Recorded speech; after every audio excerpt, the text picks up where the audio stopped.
이 시간 우리에게 주시는 하나님의 말씀은 마태복음 13장 1절에서부터 18절까지 말씀입니다.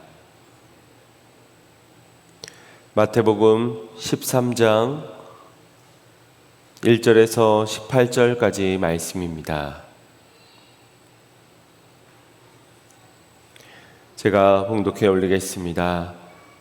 그날에 예수께서 집에서 나가사 바닷가에 앉으심에 큰 무리가 그에게로 모여들거늘 예수께서 배에 올라가 앉으시고 온 무리는 해변에 섰더니 예수께서 비유로 여러 가지를 저희에게 말씀하여 가라사대 씨를 뿌리는 자가 뿌리러 나가서 뿌릴새 더러는 길가에 떨어지매 새들이 와서 먹어버렸고 더러는 흙이 얇은 돌밭에 떨어지매 흙이 깊지 아니하므로 곧 싹이 나오나 해가 돋은 후에 타서서 뿌리가 없으므로 말랐고 더러는 가시떨기 위에 떨어짐에 가시가 자라서 기운을 막았고 더러는 좋은 땅에 떨어짐에 혹 100배, 혹 60배, 혹 30배의 결실을 하였느니라. 귀 있는 자는 들으라 하시니라. 제자들이 예수께 나와 가라되 어찌하여 저희에게 비유로 말씀하시나이까? 대답하여 가라사대 천국의 비밀을 아는 것이 너희에게는 허락되었으나 저희에게는 아니 되었나니 무릇 있는 자는 받아 넉넉하게 되되 무릇 없는 자는 그것을 있는 것도 빼앗기리라. 그러므로 내가 저희에게 비유로 말하기는 저희가 보아도 보지 못하며 들어도 듣지 못하며 깨닫지 못함이니라. 이스라엘의 예언이 저희에게 이루었으니 일렀으되 너희가 듣기는 들어도 깨닫지 못할 것이요 보기는 보아도 알지 못하리라. 이 백성들의 마음이 완악하여져서 그 귀는 듣기에 둔하고 눈은 감았으니 이는 눈으로 보고 귀로 듣고 마음으로 깨달아 돌이켜 내게 고침을 받을까 두려워함이니라 하였느니라. 그러나 너희 눈은 봄으로 너희 귀는 들음으로 복이 있도다. 내가 진실로 너희에게 이르노니 많은 선지자와 의인이 너희 보는 것들을 보고자 하여도 보지 못하였고 너희 듣는 것들을 듣고자 하여도 듣지 못하였느니라. 그런즉 씨 뿌리는 비유를 들으라. 아멘. 할렐루야. 오늘도 하나님의 크신 은혜가 저와 여러분 가운데 함께하기를 간절히 소망합니다. 이 시간도 살아 역사하시는 주님께서 우리를 끝없이 사랑하고 계시는 그 사랑의 음성을 듣고 돌아가는 은혜가 우리에게 있기를 축복합니다. 우리 좌우 옆을 보면서 이렇게 인사했으면 좋겠습니다. 하나님이 그때 그 사랑을 기다리십니다. 아멘. 예수님께서는 공생의 기간 동안 가르치시고 또 전파하시고 고치시는 이 3대 사역을 감당하셨습니다. 이유는 양으로 생명을 주고 더 풍성케 하시기 위한 목적을 가졌기 때문입니다.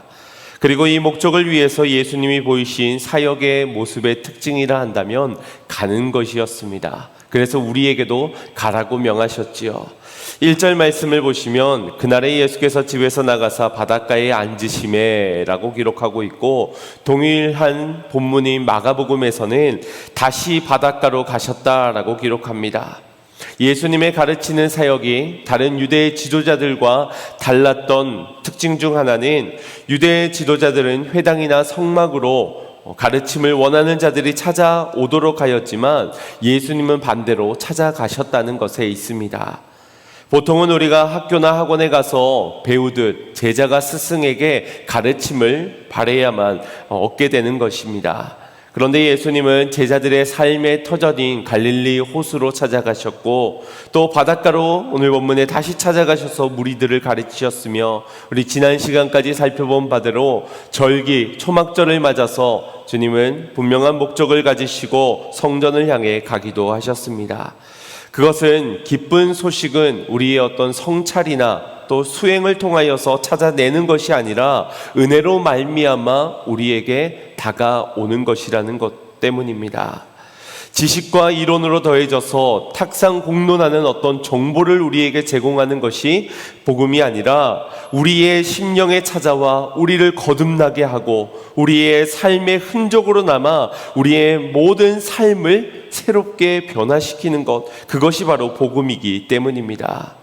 그리고 예수님의 사역의 또 다른 특징 중 하나가 무엇이냐면 바로 비유로 말씀하신다는 것에 있습니다. 비유로 가르치신다. 오늘 본문 3절 말씀에 보시면 예수께서 비유로 여러 가지를 저희에게 말씀하여 가라사대, 이 마태복음 13장에는 비유의 말씀이 세 가지로 기록이 되어져 있습니다. 그들의 삶에 직접적으로 와닿는 비유를 들어서 가르치신 것입니다. 하나님 나라의 비밀을 씨 뿌리는 비유로 설명하신 것인데, 이 비유라는 말의 헬라어는 파라볼레라고 합니다. 파라볼레. 이 파라라는 말은 옆에, 곁에라는 의미이고, 볼레라는 말은 던지다, 건네다 라는 말이 있습니다. 그래서 이 파라볼레가 합쳐져서 비유라는 것은 그의 곁으로 던지다, 그 옆에 두다라는 그런 의미를 지니고 있습니다. 즉 예수님께서 그들에게 찾아가셔서 하나님 나라의 기쁜 소식을 그들에게 가르치시는데, 비유로 가르치실 때에 그 복음을 그들의 곁에 던져주는, 가까이 그들의 곁에 나아가 그들로 생명을 얻게 하고 풍성케 되게 하기 위하여 기쁨의 소식을 곁으로 전해주셨다라는 의미입니다. 하지만 이 비유를 듣고 모두가 자신들 곁에 다가온 복음으로 믿고 생명을 얻고 풍성하게 얻게 되는 것은 아니었습니다. 비유를 듣고도 더러는 이해하지 않았고 받아들여지지도 못하였습니다.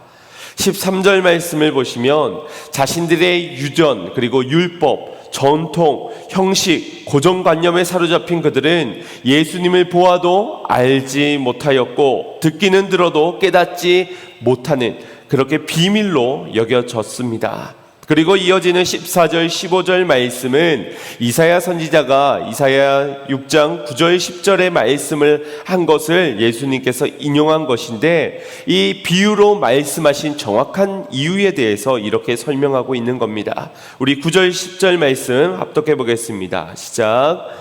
여호와께서 가라사대 가서 이 백성에게 이르기를 너희가 듣기는 들어도 깨닫지 못할 것이요 보기는 보아도 알지 못하리라 하여 이 백성의 마음으로 둔하게 하며 그 귀가 막히고 눈이 감기게 하라. 염려컨대 그들이 눈으로 보고 귀로 듣고 마음으로 깨닫고 다시 돌아와서 고침을 받을까 하노라. 아멘. 저들이 보고 듣고 깨달아 돌아올까봐 그것이 염려된다라는 것이 이사야 선지자의 말이었습니다.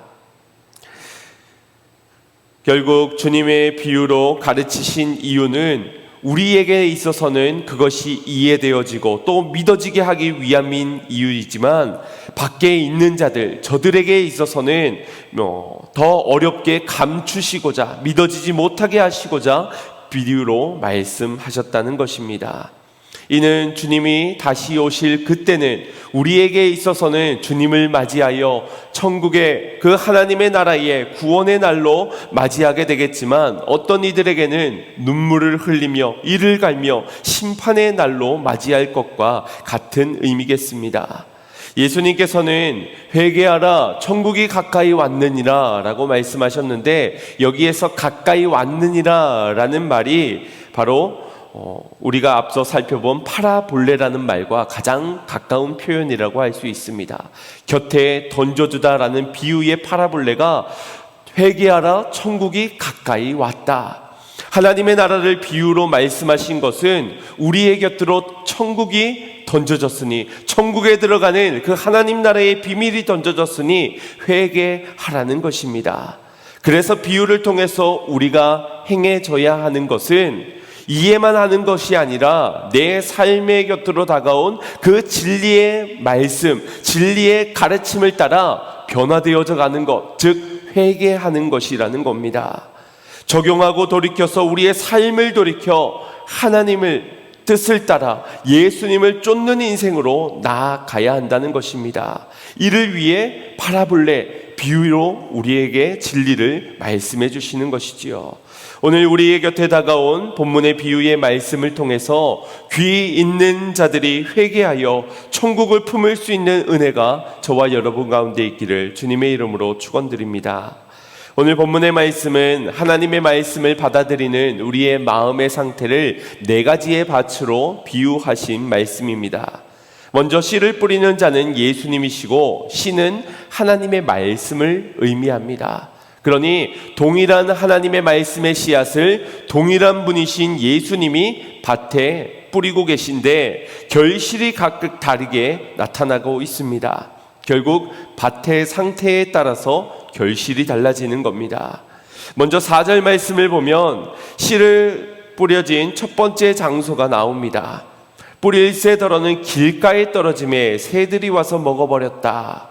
이 말씀에서 이제 말씀이 뿌려졌지만 새들이 와서 먹어버렸다고 하고 있습니다. 이 새는 공중권세 잡은 사단을 상징하고 있는 것이지만, 그러나 문제는 새들이 와서 물어간 것이 문제가 아닙니다.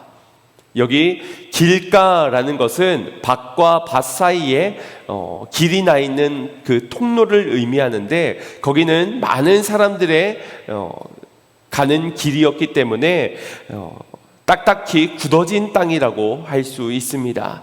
결국 새가 와서 먹기 전에 그 길가에 딱딱하게 굳어진 땅에 씨가 뿌려졌으므로 심겨지지 못하고 결국 빼앗겨 버린다는 것입니다.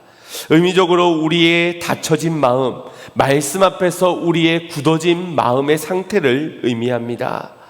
두 번째는 5절에서 기록되어진 흙이 얕은 돌밭입니다. 흙이 얇게 덮여진 돌 위에 씨가 뿌려지게 되고 곧 그 씨에서 싹이 나게 되었다라고 말씀합니다. 팔레스타인 지역의 지형은 대부분 고지대에서 이 암석이 가득한 그런 곳인데, 이러한 것이 흙으로 잠시 덮여져 있으니 거기에다가 씨를 뿌리게 되면 이 돌이 가지고 있는 온기 때문에 다른 씨보다 빠르게 싹이 난다고 합니다. 하지만 밑으로 뿌리를 내릴 수 없으니 그 싹은 곧 이내 말라져 버리고 마는 것입니다. 무조건 싹이 났다고 기뻐할 일이 아니라는 것입니다. 믿음의 뿌리를 잘 내리지 않는다면 우리의 의지적으로나 우리의 노력만으로는 결코 결실을 맺지 못한다. 결국 말라버리고 마는 것입니다. 이어진 7절에서는 세 번째 밭인 가시떨기 밑에 있는 밭이 소개되고 있습니다. 여기에 가시떨기는 약한다라고 하는 말인데 사계절 내내 볼 수 있는 잡초 중 하나를 말합니다. 그런 곳에서 씨가 심겨지게 되면 뿌리는 잘 내려지게 되는데요, 싹이 자라나게도 되지만 이내 가시떨기의 그늘에 갇혀서 찔려서 또 거기에 빼앗겨버리는 양분으로 인해서 결국에는 열매를 맺지 못하게 되는 것입니다. 말씀대로 순종해 보는 데까지는 나아가 봅니다. 전도하라, 가서 누군가에게 하나님의 말씀도 전해볼 용기를 내고 또 나가기도 하지만 늘 현실의 문턱에 막혀서 그 속에서 여러 가지의 현실에 단념하게 되고요, 또 유혹에 넘어지고 마는 것입니다. 이렇게 세 가지의 밭 이후에 이제 마지막 밭인 8절에서 소개되고 있는 밭은 좋은 땅입니다. 좋은 땅에 떨어진 씨는 곧 100배, 그리고 60배, 30배의 결실을 맺게 된다고 합니다. 여러분, 최소 30배고 최대 100배입니다. 가늠이나 할 수 있겠습니까? 그냥 심은 대로 나오는 것도 감개무량한데 2배도 아니고 10배도 아니고 최소가 30배입니다. 그러니 아예 결실이 없는 다른 밭과는 실로 엄청난 차이를 가지게 되는 겁니다. 네 가지의 밭의 상태는 저마다 모양도 다르고 특색도 다른데 결과적으로 좋은 밭과의 결정적인 차이라고 한다면 그것은 결실의 차이라고 할 수 있습니다. 새 밭에게는 안타깝게도 결실에 대한 어떤 희망도 없습니다. 오직 좋은 마음 밭에만 결실이 거두게 되니 좋은 밭이 되지 않고서는 결코 희망이 없는 겁니다. 그런 결론 한 가지입니다. 좋은 밭이 되어야 되겠지요. 우리는 그렇게 이 비유의 말씀을 통해서 그래, 좋은 밭이 되어야지, 당연한 것이지 라고 생각할 것입니다. 아마 여기 계신 여러분들도 좋은 밭이 되고 싶다라는 마음을 가지고선 그런 다짐도 하실 것입니다. 그런데 길가가 아무리 다짐한다고 해서 좋은 밭이 되는 경우는 없습니다. 돌짝밭 같은, 그리고 가시덤불이 무성한 그 밭이 노력해 본다고, 최선을 다해 본다고 스스로 좋은 밭이 되지는 않는다는 것입니다. 이는 우리가 다짐한다고 최선의 노력을 다한다고 해서 결실을 맺을 수 있는 일이 아니라는 것을 우리가 알아야 한다는 것입니다. 그런데 대부분이 비유의 말씀을 통하여서 우리가 생각하기는 우리의 마음을 다잡으면 될 것처럼 여깁니다. 생각을 고치면 될 것이라고 여깁니다. 그래, 좋은 밭이 되어야지. 그거 좋은 건 나도 알고 있지. 내가 좋은 밭이 되길 위해 더 노력해야 되겠다. 더 열심히 신앙생활하고 더 열심히 말씀과 가까이 해봐야지. 물론 그런 다짐들이 안 좋은 것이라는 건 아닙니다. 그러나 내가 그런 의지나 노력, 최선을 다해서 좋은 밭이 될 수는 없다라는 것입니다. 혹 나는 이미 좋은 밭이라고 안심하는 사람도 분명히 있을 겁니다. 지금도 별 문제가 없고 하나님의 말씀을 듣는 데에는 그 말씀도 믿어지기 때문에 이 정도면 좋은 밭 아니겠는가라고 여기는 겁니다. 그러나 가까이에 다가온 그 말씀의 씨앗 앞에서 우리가 회개하지 않는다면 밭은 결코 좋은 밭이 될 수가 없는 것입니다. 회개함으로 길가에 그 굳어진 마음밭이 녹아지고, 회개함을 통하여서 돌짝들이 걷어내어지고 가시덤불이 걷어내어지지 않는다면 결코 좋은 밭이 될 수 없다라는 것입니다. 이것이 우리의 의지와 다짐과 노력과 상관없는 일이라 하는 이유는, 회개는 오직 하나님의 은혜가 임한 자가 드려질 수 있는 결단이기 때문인 것입니다. 가까이에 던져진 이 비유의 말씀을 통해 회개하고 순종치 않고서는 결코 우리가 좋은 밭이 될 수가 없고 열매를 맺을 수 없는데, 그 회개가 하나님의 은혜에서부터 시작이 되어진다라는 것입니다. 그러나 회개하기보다, 순종하기보다 좋은 밭이 되어야지 말뿐인 우리의 신앙인 경우들이 많습니다. 그것은 은혜가 임하지 않았기 때문이 아니라 그 은혜를 믿는 우리의 믿음이 없기 때문일 것입니다. 이를 유진 피터슨의 메시지 성경에서 보면 오늘 본문의 10절부터의 15절의 말씀을 통해 예수님의 마음을 이렇게 표현하고 있습니다. 우리 합독해 보겠습니다. 시작. 너희 귀가 열렸으나 하나도 듣지 못하고 눈을 떴으나 하나도 보지 못한다. 이 사람들은 머리가 꽉 막혔다.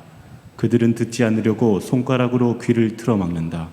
나와 얼굴을 맞대지 않으려고, 내 치유를 받지 않으려고 두 눈을 질끈 감는다. 아멘.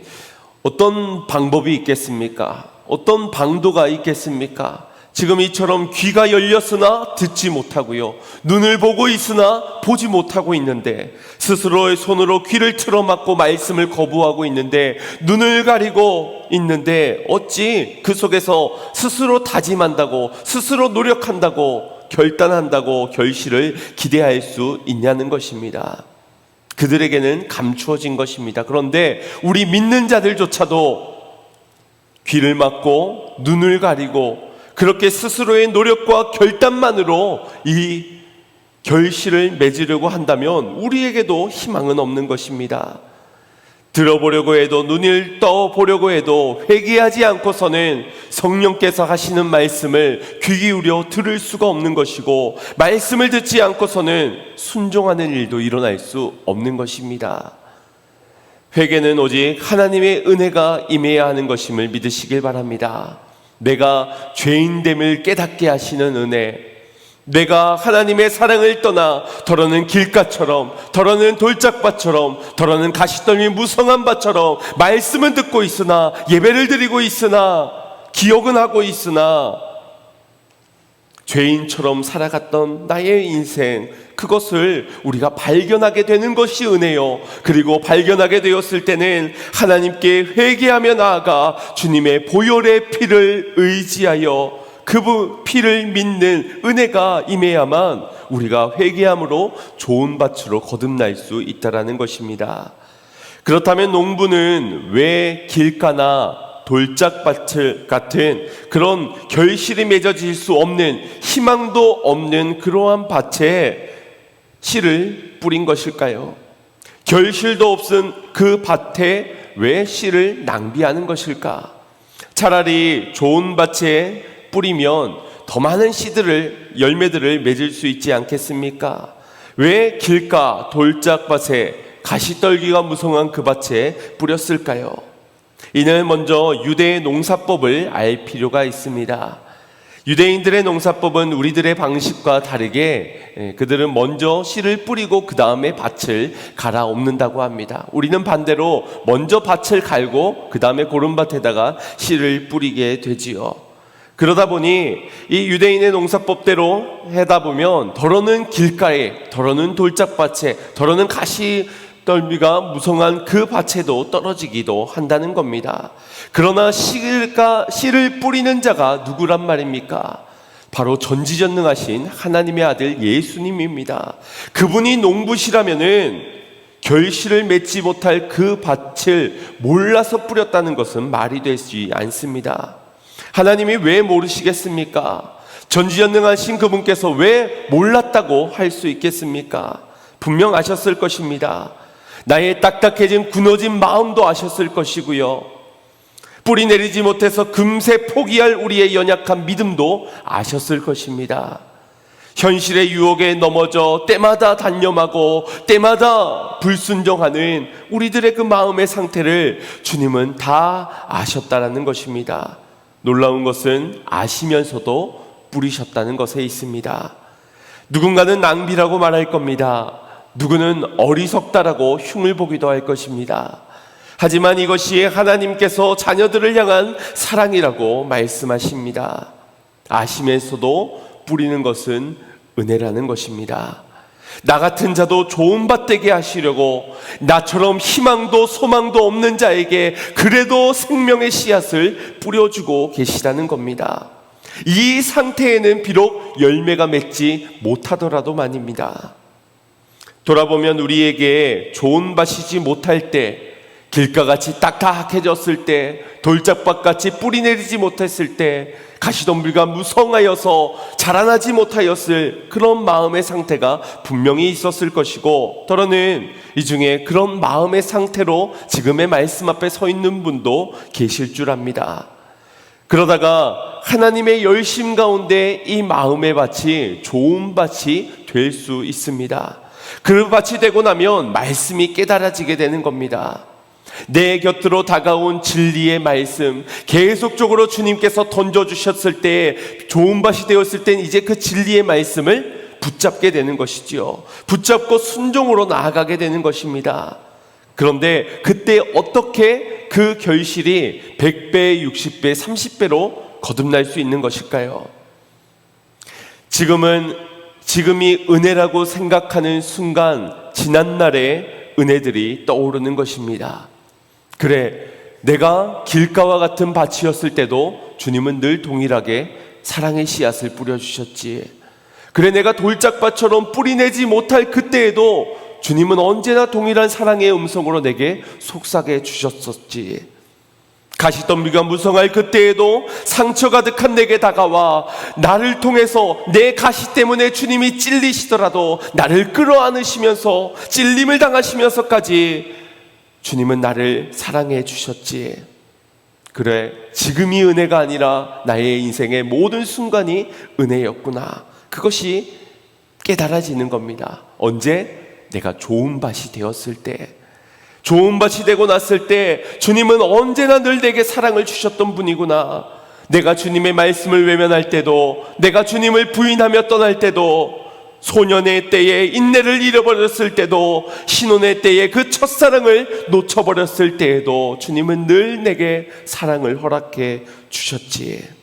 이것이 좋은 밭이 되고 나서 깨달아지면서 비로소 뜨거운 회개가 일어나게 되는 것입니다.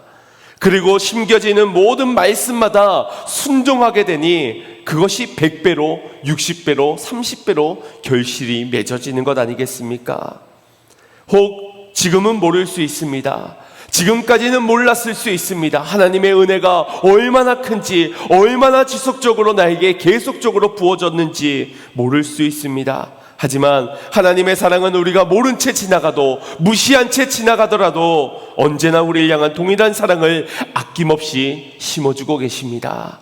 이것을 믿는 자 되시기를 바랍니다. 언젠가는 믿어지는 자 되시기를 축복합니다. 하나님의 사랑, 그 사랑은 변치 않습니다. 어제나 오늘이나 동일합니다. 이 은혜가 믿어져야 비로소 열매 맺는 삶으로 나아갈 수 있는 것입니다.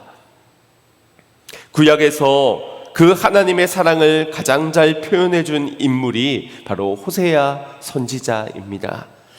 이사야와 동시대의 선지자로 사역했던 이 호세아는 하나님으로부터 이상한 명령을 받게 됩니다.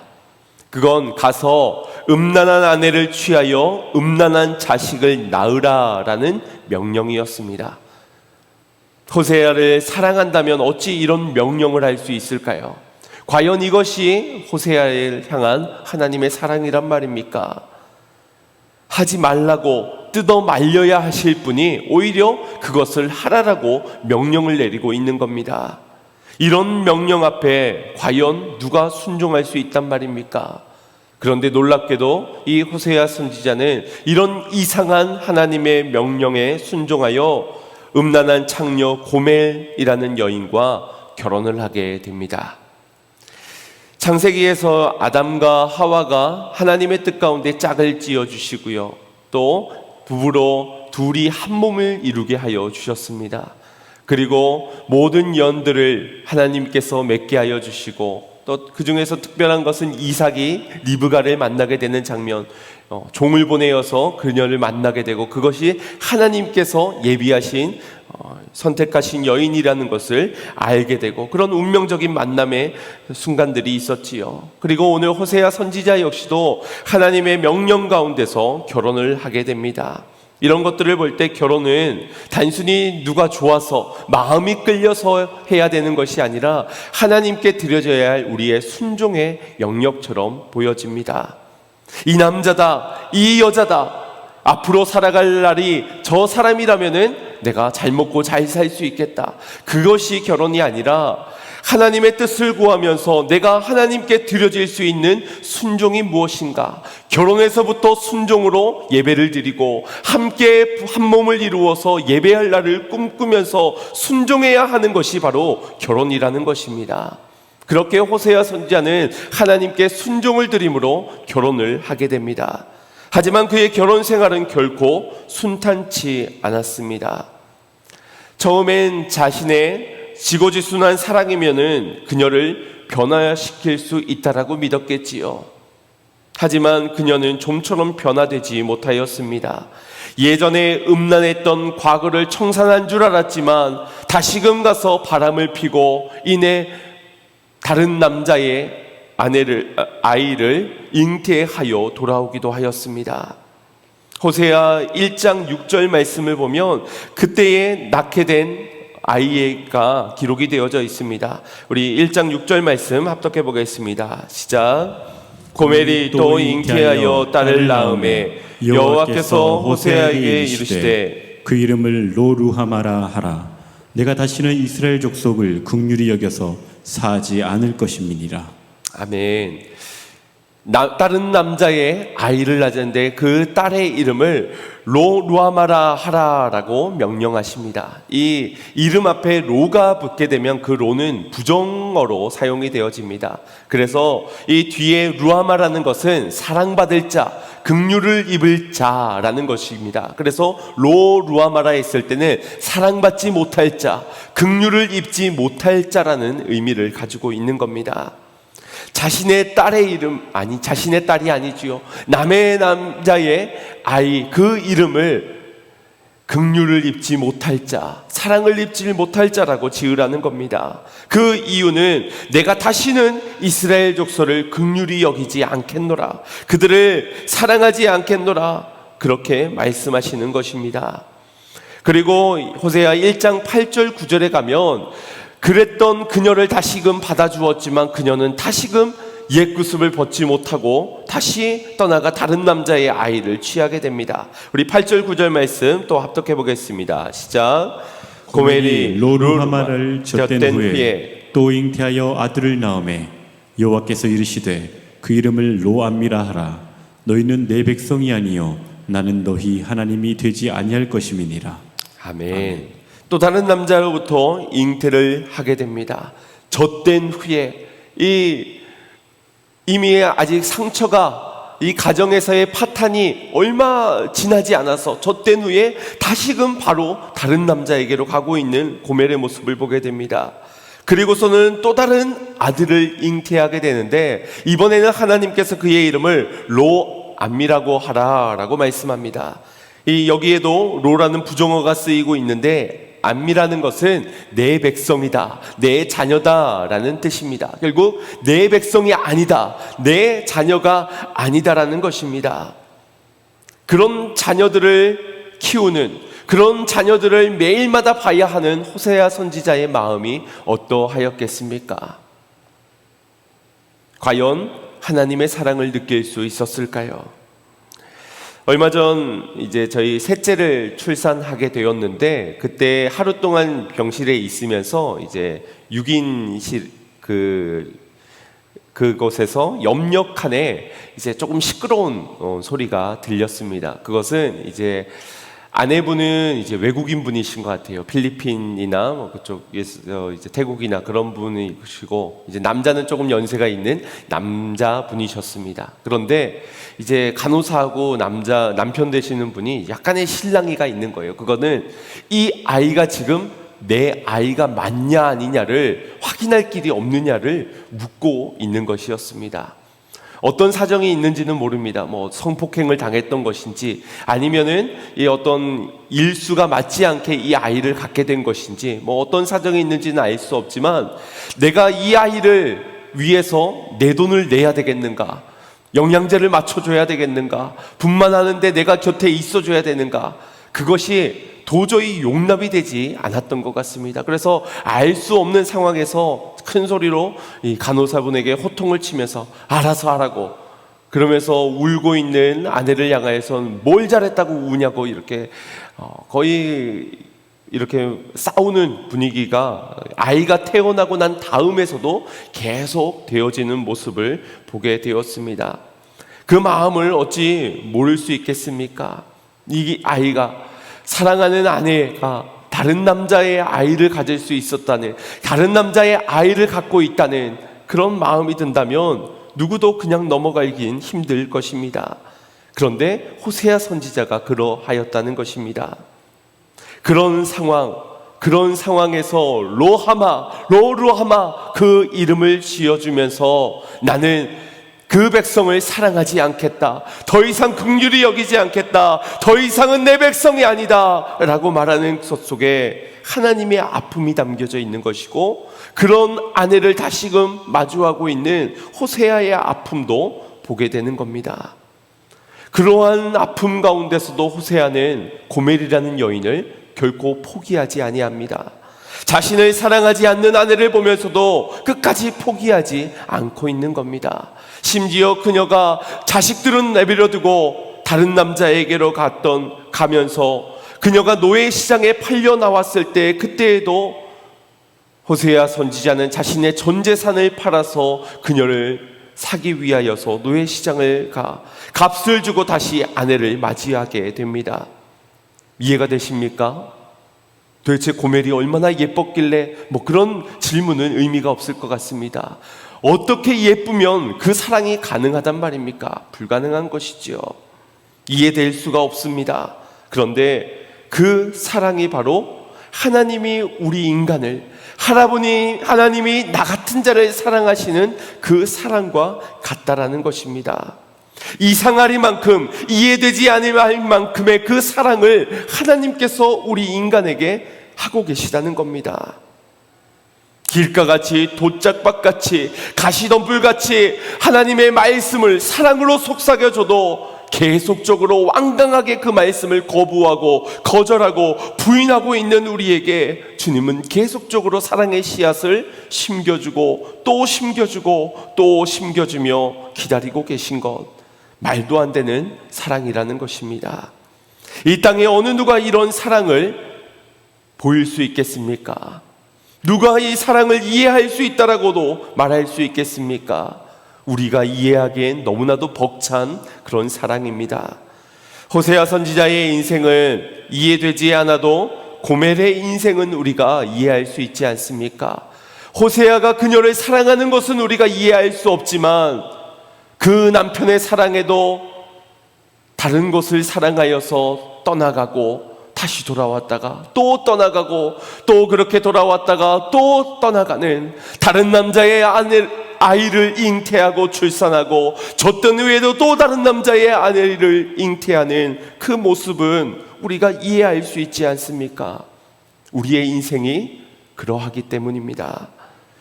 그 가운데서도 하나님의 마음을 어떻게 표현하는지를 보십시오. 호세아서 2장 1절 말씀입니다. 합독합니다. 너희 형제에게는 암미라 하고 너희 자녀에게는 루하마라 하라. 아멘. 이름 기억하시지요? 로암미, 로루아마가 어떻게 바뀌고 있습니까? 암미로, 내 사랑받을 자다. 루암미에서 암미로, 내 백성이다, 내 자녀다라고 부정어가 빠지고 있는 것입니다.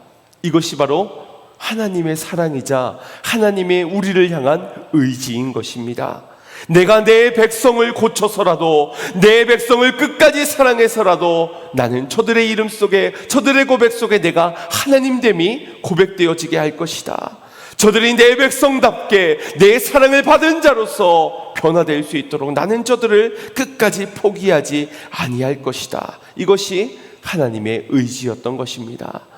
다른 남자의 아이를 잉태한다 할지라도, 나를 사랑하지 않고 나를 버리고 떠나간다 할지라도, 첫사랑의 그 사랑을 잃어버리고 우상을 사랑한다 할지라도 나는 너희를 포기하지 않겠다.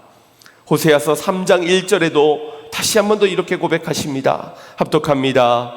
여호와께서 내게 이르시되 이스라엘 자손이 다른 신을 섬기고 건포도 떡을 즐길지라도 여호와가 너희를 사랑하니 너는 또 가서 바인에게 연애를 받아 문부된 그 여인을 사랑하라 하시기로. 아멘.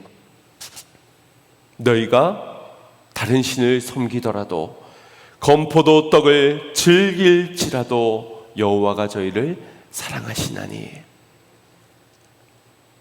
또 가서 타인에게 연애를 받아 음부된 그 여인을 사랑하더라도 나는 너희를 사랑할 것이다.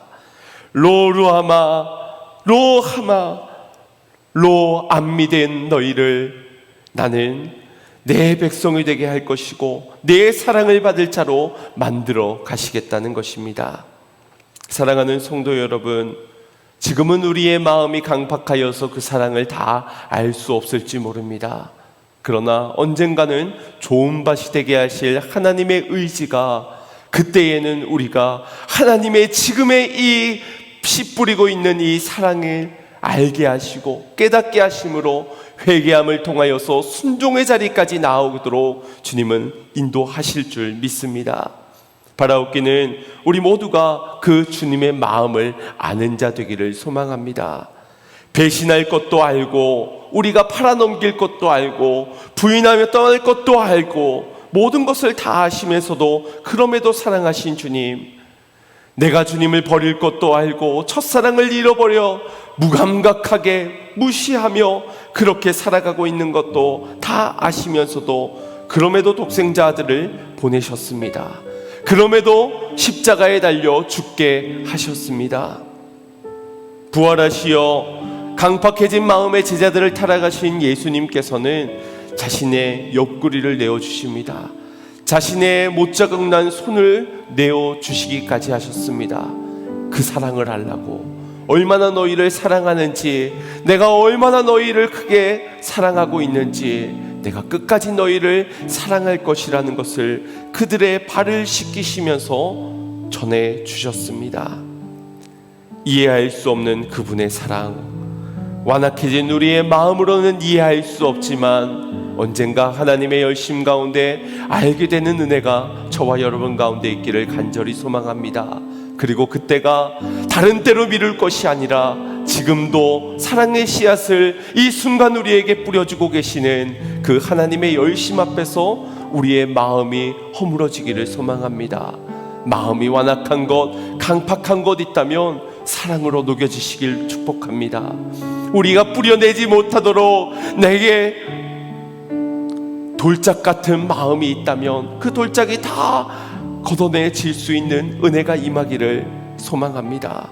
가시덤불로 순종의 자리까지 나아가지 못하게 하는 세상의 여러 육체의 쾌락의 유혹들을 그 앞에서 그 모든 것들이 떠나가고 오직 성령께서 하시는 일, 회개하는 역사가, 그리고 순종으로 나아가는 역사가 우리 모두에게 있기를 소망합니다.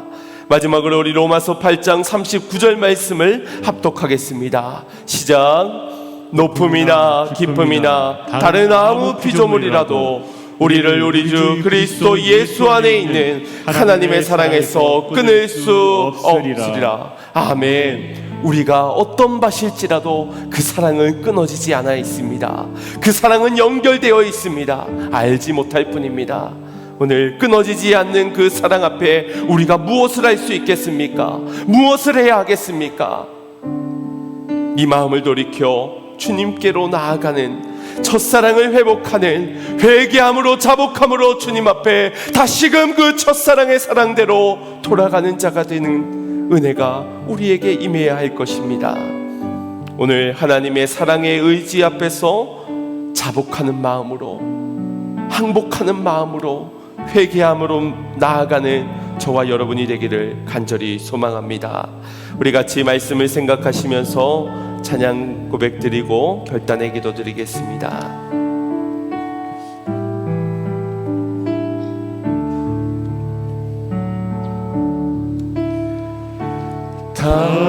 당자처럼 방황할 때도 애타게 기다리니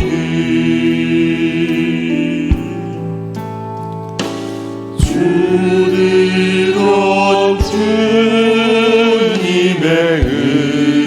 음성이 내 마음을 녹이셨네.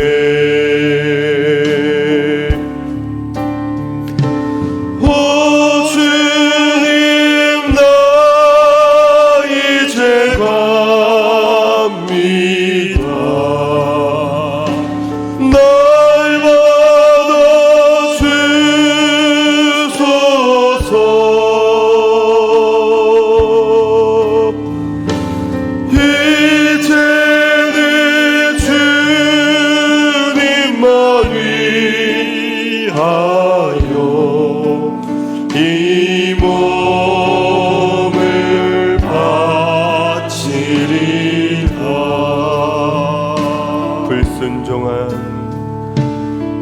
불순종한 요나와 같이도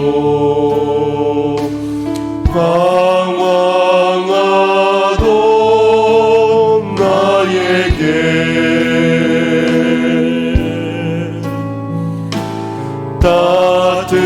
따뜻한 주님의 음성이 내 손을 잡으셨네.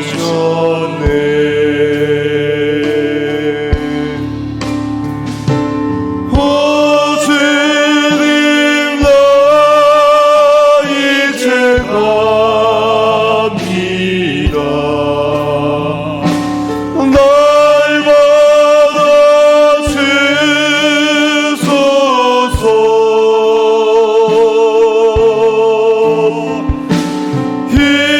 이제는 주님만 위하여 이 생명 바치리. 은혜가 임한 자마다 이렇게 고백합니다. 음탕한 종, 음탕한 종과 같이도 방황하던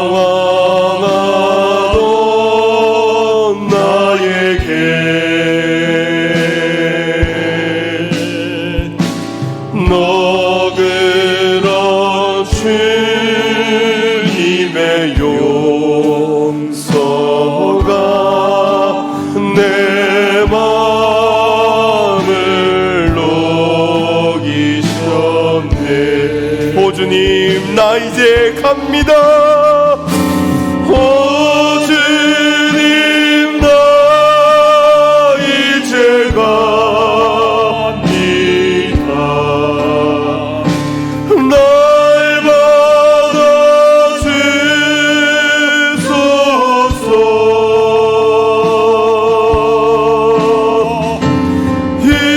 이제는